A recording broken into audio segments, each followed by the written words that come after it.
2021 மோடி அரசு கொண்டு வந்த தீர்ப்பாய சட்டத்தை ரத்து செய்து உச்சநீதிமன்ற தலைமை நீதிபதி பி.ஆர். கவாய் நீதியை நிலைநாட்டியிருக்கிறார்.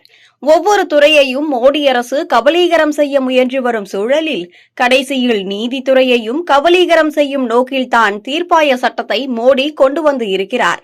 இந்நிலையில் உச்சநீதிமன்ற தலைமை நீதிபதி பி.ஆர். கவாய் ஓய்வு பெறும் நாளில் மோடியை எச்சரித்து அதிரடி காட்டியிருக்கிறார்.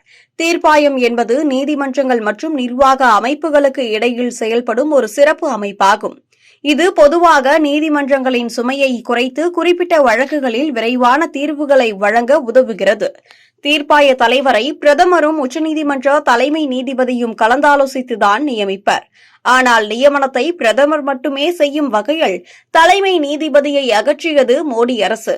உச்சநீதிமன்றத்திலும் புகுந்து நீதித்துறையையும் கட்டுப்பாட்டில் கொண்டுவர மோடி திட்டம் தீட்டினார். இதற்கான ஒத்திகைதான் தீர்ப்பாய சட்டம். தீர்ப்பாயம் என்பது விரைந்து நீதி கிடைக்கும் நீதிமன்றம்.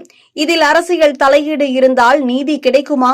சாமானிய மக்களுக்கு எதிராகவும் பெரும் பணக்காரர்களுக்கு ஆதரவாகவுமே செயல்பாடு அமையும் என்று இத்தகைய மக்கள் விரோத சட்டத்தை ரத்து செய்து மோடி ஆட்சியின் முகத்தில் கரியை பூசிவிட்டு சென்று இருக்கிறார் நீதிபதி கவாய்.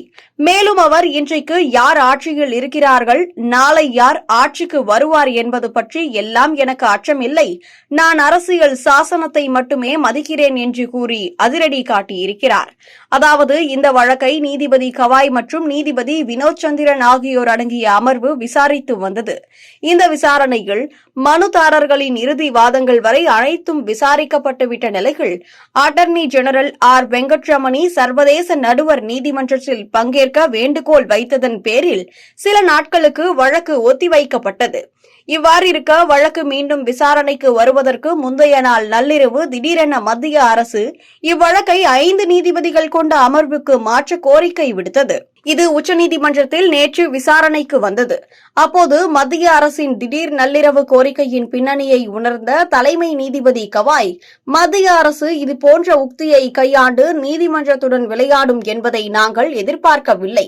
மனுதாரர்கள் தங்களின் வாதங்களை முடித்த பிறகு மத்திய அரசு இவ்வாறு கோரிக்கை வைப்பது அதிர்ச்சி அளிக்கிறது.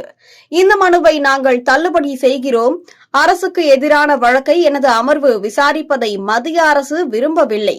விரைவில் நான் ஓய்வு பெறப்போவதால் தான் மத்திய அரசு இப்படி ஒரு நடவடிக்கையை எடுத்து வருகிறது என்பதையும் கவனிக்கிறேன் என்று கூறியிருக்கிறார்.